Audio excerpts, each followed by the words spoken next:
ሰላም እንዴናችሁ? በያላችሁበት ሁሉ ነገር ሰላም ነው። አሽን አንድ ያላችሁ እሞኝላችሁ አደ ቤስጀስ ጎንዶ ነው ማለት ላይክ እና ሼር እያደረጋችሁ ሐሳቦቻችን ለብዙዎች አካፍሉ። ለዚህም ሁሉ አመሰግናችኋለሁ። ዛሬ ወደ ሚዛናችን ዘላችሁ የመጣነው እንግዲህ ሁለት ርዕሰ ጉዳዮች ናቸው። አንደኛው ቲክቶከር ሞን እንግዲህ በፖሊስ ቁጥጥር ስር ውሏል። ቲክቶከር ሞን በመታወቂያ ስሙ ናትናኤል ባድኩ ተብሎ የሚጠራው ግለሰብ እጅግ በጣም አጸያፊ የሆኑ የብልግና ቃላትን በየማህበራዊ ሚዲያ ሲተፋና ሲያቆረሽ የሚል ግለሰብ ነው። ኧረ የህግ ያለ ብለን ስንጮህ ነበረ። ሞንና አንድ ደግሞ የሱ ግብረ አበር ቤላ የሚባል ጋጠወጥ ለመስማት የሚሰቆጥጥ ጸያፍ ጾታዊ የውልግና ንግግሮችን ቀንና ማታ ላይቭ ላይ ቁጭ ብለው የፈለገውን ሴቶችን ሲያንጓጥጥ ሲያዋርድ የሚውል በዚህም ደግሞ ሚሊዮን ብሮችን ያገኘው ግለሰብ ነው። ይሄ ነገር ከህግ ስርዓት ውጭ ነው፣ በፍጹም በህግ መጠየቅ አለባቸው ብለን ተደጋግሞ ተናግረን ነበረ። እንግዲህ ድካማችን ትንሽ ፍሬ ያፈራ ይመስላል። ሞን በፖሊስ ቁጥጥር ስር ውሏል። የቀረው ደግሞ የጋጠወጥ ቤላ የሚባል ግለሰብ ነው። እሱም በቅርብ ቀን በህግ ቁጥጥር ስር ይውላል የሚል ሀሳብ አለኝ። እውነቱን ለመነጋገር እነዚህ ሰዎች የተወሰነ እንኳን ታስረው ቢወጡ ቢያንስ እንደ አዶናይ የገባኝ ኮረፈደ የሚል ዘፈን ሲንግል ይለቅልናል ብዬ አስባለሁ።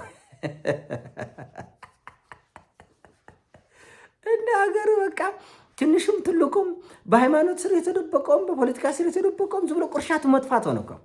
ሰሞኑን አላያችሁትም? ፓስተር ነኝ ባይ አንዱ ጋጠወጥ ሄኖክ ግርማ የሚባል ሰው ሰላሌ የጠንቋይ ሀገር ነው ብሎ በአደባባይ ያለምንም ፍርሃት እኔ ምለው እንደው ቆይ በሃይማኖት ተቋማት ውስጥ ተዘፍዝፋቸው ከርሳቸውን የምትሞሉ ግለሰቦች ለምንድን ነው ግለሰብ የመጣበትን ሰፈሩን ስሙን ምኑ የምትጠይቁ? ለምንድን ነው እናንተ ወሳኝ ኩነት ናቸው እንዴ? ስም፣ ሰፈር፣ ቀበሌ፣ ወረዳ ምን አገባ? ከየትም ልምጣ። ከፈወስክ ፈውስ፣ ካልፈወስክ ቶ ለራስህ ተፈወስ ሂደ። እናንተ ወሳኝ ኩነት ናቸው። ቀበሌ ናቸው፣ ወረዳ ናቸው። ሰው ከየት ሰፈር ነህ? መታወቂያ ምንድን ነው? እድሜ፣ ጾታ ምንም አያገባህም። ዝም ብለህ ማንም ሊሆን በመጽሐፍ ቅዱስ እንደዛ ብለህ እንደ ክርስቶስ ከየት ሰፈር ነህ? ስምህ ማን ነው? ምናምን የሚላል እንዲህ መጽሐፍ ቅዱስ ላይ የለም እኮ የለም። ስርዓት ተፈትል የልጆች እቃቃ ጨዋታ ነው የያዛችሁት። ነውረኝነት በዝቷል። ለአመታት የጮህንለት ጉዳይ ነው። እዚህ አገር ላይ በመንፈሳዊ ካባ ስር የተደበቁ ጋጠወጦች በየትኛውም ሃይማኖት ውስጥ በህግ ሊጠየቁ ይገባል ብለን 1 ሚሊዮን ጊዜ ተናግረናል። 1 ሚሊዮን። ሰላሌ ጠንቋይ ሀገር ነው። ኬት ታውቀዋለህ? ሰላሌ የእነ አቡነ ተክለ ሃይማኖት ሀገር ነው። ሰላሌ የእነ አቡነ ጴጥሮስ ጣሊያን ኢትዮጵያን እንዲክድ ሲጠይቅ አይ ኢትዮጵያን ከምክድ በግንባሬ ጥይት ልመታ ብለው ጊዮርጊስ ላይ ፒያሳ ላይ ደማቸው እንደ ውሃ ያፈሰሱ የእነ አቡነ ጴጥሮስ ሀገር ነው ሰላሌ የእነ አበበ ቢቂላ ሀገር ነው። 42 ኪሎ ሜትር ለኢትዮጵያ ባንዲራ በባዶ እግሩ ይሮጥ። ሰላሌ የእነ አበበች ጎበና የደጋግ የሩሩህ እናቶች ምሳሌ የሆነው የእነ አበበች ጎበና አገር ነው። ሰላሌ የእነ ታደሰ ብሮ የእነ ጀነራል ታደሰ ብሮ አገር ነው።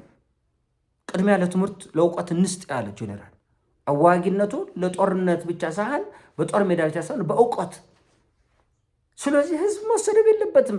አገር ለምን ትጠይቃለህ? ከጠየቅክ እንኳን በበጎ ልክኛ እንዳነሳ ነው አድርገህ ሰላሌ የደጎች አገር የጀግኖች አገር ብለህ መጀመር ግድ አመል ሱስ ካለባቸው ማለት ነው።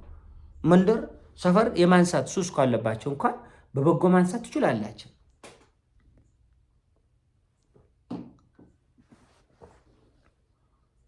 በበጎ ማንሳት ትችላላችሁ። ግድ ከሆነባችሁ ማለት ነው። ከዚህ በፊት ጎጃም መተተኛ፣ ዶክተራ፣ ጠንቋይ እያሉ ሲሳደቡ ነበር እነ ፓስተር እይጩፋ ሲያንጓጥጡ እንደፈለጉ የቤተክርስቲያናት መጽሐፍት ሲያንጓጥጡ ሃይማኖቱን ሲያቆርሽው እና ይሄ ሁሉ ቅርሻት ከስሩ መሰረቱ ይቅር ግድ የላችም። ይሄ ነገር ዋጋ ያስከፍለናል። አሁንማ አንዳንዱማ ጎጃም ጎንደር ማለት ሁሉ ደብራቻ፣ ትግራይ ማለት ሁሉ ሰሜኑ እያለ ሰሜን የጠንቋይ ደም የማፍሰስ አገር እየተባለ ቅርሻታቸውን ተውቆታቸውን እሱ ላይ እየተፉ ነው። አረ የህግ ያለ እያለን ነው የሚሰማ ጠፍተን። ለምንድን ነው ሰው የሚሰደበው? መንፈሳዊ ነገር በጣም ሴንሲቲቭ ነው። ለኢትዮጵያ አንገቱን ይሰጣል የተባለ ሰው እንኳን በሃይማኖቱ ከመጣህበት አገር ትጎልበት አገር ይጥፋ ነው የሚለው። ለዚች ሀገር ዳር ድንበሯን ለመጠበቅ ደም ያፈሰሰው ኦርቶዶክስ ብቻ አይደለም፣ ሙስሊም ብቻ አይደለም፣ ካቶሊክ ብቻ አይደለም፣ ፕሮቴስታንት ብቻ አይደለም፣ ሁሉ ነው። የሃይማኖት ሰዎች የተጣላነውን ማስታረቅ ሲገባቸው የወደቀውን ማንሳት ሲገባቸው፣ የሞተውን መቆረጥ ሲገባቸው፣ ለሰላም ለአንድነት ለመረጋጋት መስራት ሲገባቸው ጭራሽ የመከራ ማዕከል ነው የሆናችሁት። የእልቂት ማዕከል ነው የሆናችሁት። የጥላቻ ማዕከል ነው እየሆናችሁ ያላችሁት አንዳንዶቻችሁ ማለት ነው። አንዳንዶቻችሁ ለዚህ ሀገር እንግልት ነው የሆናችሁት። ግድ አይደለም ከየት ነው የመጣኸው፣ ከጎጃም ከጎንደር ግድ አይደለም። ግድ ሆኖብህ አመል ሆኖብህ ከጠየቅ እንኳን በበጎ አንሳው። ጎንደር ታላቅነቷን የሚመሰክር ቋሚ ሐውልት በዓለም ፊት ያቆመች፣ ጎጃም በዓለም ፊት የሚነገርለት ድንቅ ታሪክ ያለ፣ ትግራይ በዓለም ፊት ዓለም ያ ሁሉ ቱሪስት ወደ ሰሜኑ አገሩ ክፍል የሚገርፈው እኮ ታሪክ ለማየት ነው። ስለዚህ ሰሜኑ ጠንቋይን ነፍሰ ገዳይ አድርገህ ለመውሰድ መሞከር ነውረኝነት ነው። አትናገሩ። ሁሉ በልክ ይሁን። ከቻላችሁ ለሰላም መንገድ የምትከፍቱ መንገድ ጠራጊዎቹ ነው። ካልቻላችሁ ዝም ብላችሁ ኮርሳችሁን እየሞላችሁ ዝም ብላችሁ ኑሩ። አሁን ሰላሌን አንጓጦ የሚበቃውን ያህል ተፍቶ በቃ ይቅርታ አለ። ይቅርታ ይፈታውም። ይህን ጉዳይ ህግ ነው የሚፈታው። ሁላችሁም ከዚህ በፊትም ቁርሻት የጠፋችሁ ከዓመታት በፊት ከ3 ዓመትም ከ10 ዓመት በፊት ብትተፉት እንጠይቃቸዋለን። በቃ እንጠይቃቸዋለን። ይህ ምንም ይቅርታ የወንበዴዎች መደበቂያ አይደለም። ይቅርታ እንደዛ ከሆነማ አንድ ስልክ 1,000 ብርም 2,000 ብርም ከሰው ኪስ ሲገቡ የተያዙ ከፍንጅ የታሰሩ አሉ። ይቅርታ ተብሎ ይወጣ። እንደዛ ከሆነ ይቅርታ ይሰራ። የምትጠየቁ ትጠየቃለች። ግድ ነው። ማናችንም ሁላችንም ብላ የሚያስጠይቀው ትጠየቃል። አበቃ። እና በልክ መሆን ያስፈልጋል። ግድ አይደለም ሰፈር መንደር መጠየቅ። እናንተ ቆበላ አይደላችሁ፣ ወሳኝ ከሆነ ተይዶላችሁ። ለምንድነው የምትጠይቁት? የሃይማኖት ተቋማት ላይ ያላችሁ ወሮበላች ለምንድነው የምትጠይቁት? አትጠይቅ። የምትጠይቀው ማአት በጎ ሀሳቦች አሉ። በጎ ሀሳቦችን መጠየቅ ትችላለህ፣ ማንሳት ትችላለህ። የሶላሌ ሰነሽ የቆንጆች ሀገር የአድዋ ጀግኖች አገር ብለህ በበጎ ማንሳት ትችላለህ። ፍቅርን የሚዘራ በጎ መንፈስን የሚዘራ መቀራረብን የሚዘራ ነው የሚሆን ያለበት። ከሆነ እንኳን ግድ አይደለም እንዳልኩት ሰፈር፣ ክልል፣ ወረዳ፣ ዞን፣ መንደር ለሃይማኖት ሰው ምን ያደርግላል? ስሜማ አያስፈልግም። እውነታው ከሆነ እኔ ከበደ ልሆን፣ ተኩላ አረጋይ ልሆን፣ ጫላ ልሆን አያገባህም። ስሜ ማንም ይሆን ከፈወስክ ዝም ብለህ ፈወስ፣ ካልፈወስክ ለራስ ፈውስ ያስፈልጋል። ወደምትፈወስበት ሂድ። ቀላል እንዳይመስላችሁ። እንዲህ ያሉ ነገሮች በዚህ መካከል የሚፈጥሩት ጥላቻ ቀላል እንዳይመስላችሁ። አሁን እንግዲህ ምናልባት ጉዳዩ ፓስተር ሄኖክ ብሔሩ ምንድን ነው ተብሎ ይጣራል። እነዚህ ብሔር ደግሞ ከኛ አንጻር ነው ብሎ ነገሩን ወደ ብሔር የሚያየው አንዳንድ ሰው አይጠፋም። ነገሩን ከሃይማኖት አንጻር የሚያየው አንዳንድ ሰው አይጠፋም። ነገሩን ከግለሰቡ ጋር ብቻ አስተሳስሮ የሚያየው አንዳንድ ሰው አይጠፋም። ስለዚህም መንፈሳዊ ነገር በጣም ሴንሲቲቭ ነው። እኔ ለምሳሌ በግሌ ሴንሲቲቭ ነኝ። አልችልም። ስለ እናት፣ ስለ አባት፣ ስለ አገር፣ ስለ ምናምን፣ ስለ ዓለም አልሰማህም። ምን አገባኝ ነው የምልህ። ለምን? ትልቁ ስር መሰረት፣ የህይወታችን ስር መሰረት መንፈሳዊ ማንነታችን ነው።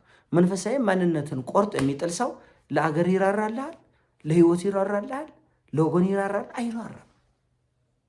አንድ ወር ላይ እዛ ላይ ማረጓለ እና መሶመር አለበት። በቃ ቀይ መስመር የሚባላል የማይነኩ ብሔር፣ ሃይማኖት፣ መብት፣ ሰብአዊ መብት አይነካም፣ ነውር ነው። ሌላ ላይ ቀስ ብለህ ትደርስበታል። እና የት ይደርሳል ያሉት ዛፍ ቀበሌ ቆረጥተዋል። የት ይደርሳል የተባለ መንፈሳዊ ማንነታችን ጭራሽ ፈተና የሆነብን እንዴ! ጭራሽ የመከራ ጭራሽ የጥላቻ ጭራሽ የመንገዳችን እሾህ የሆነ እንዴ! ትክክል አይደለም። እኮሌ የለውም። ሁሉም ለከት ሊኖረው ይገባል። በቃ ሁሉም ለከት ሊኖረው ይገባል። እና የማናረምበት ምክንያት ምንድን ነው? ከዚህ በፊት ይሄ መጀመሪያ አይደለም። ወደ እግራችን ላይ ብዙዎች ናቸው ሲተፉ የነበሩ ብዙዎች ናቸው ሲያቆረሽ ነበር። ይሄ መጀመሪያ ጊዜ አይደለም። እና አንዱ ባለመቆጣታችን ምክንያት ሌላኛው በድፍረት ማንም ምንም አያመጣም ብሎ ሊተፋ ይመጣል። ይሄ ደግሞ ዋጋ ያስከፍለናል። ይሄ ደግሞ ችግር ይዞ ይመጣል። እና ማረም ያለብን ጉዳዮችን ማስተካከል ይገባናል። የተሻለ ነገር መፍጠር የሚገባቸው የሃይማኖት ተቋማት ውስጥ ያሉ ወንበዴዎች የባሰ የመከራ የፈተና መንገድ ነው እየጠረገ ያሉት እና ይህ ሁሉ መታረም አለበት። ይህን ሀሳብ ነው። ሀሳብ ሲሞቻችን ላይክ አርጎ ሼር አርጎ። ወዳቻለሁ። በያላችሁበት ይሞቻችሁ። ፒስ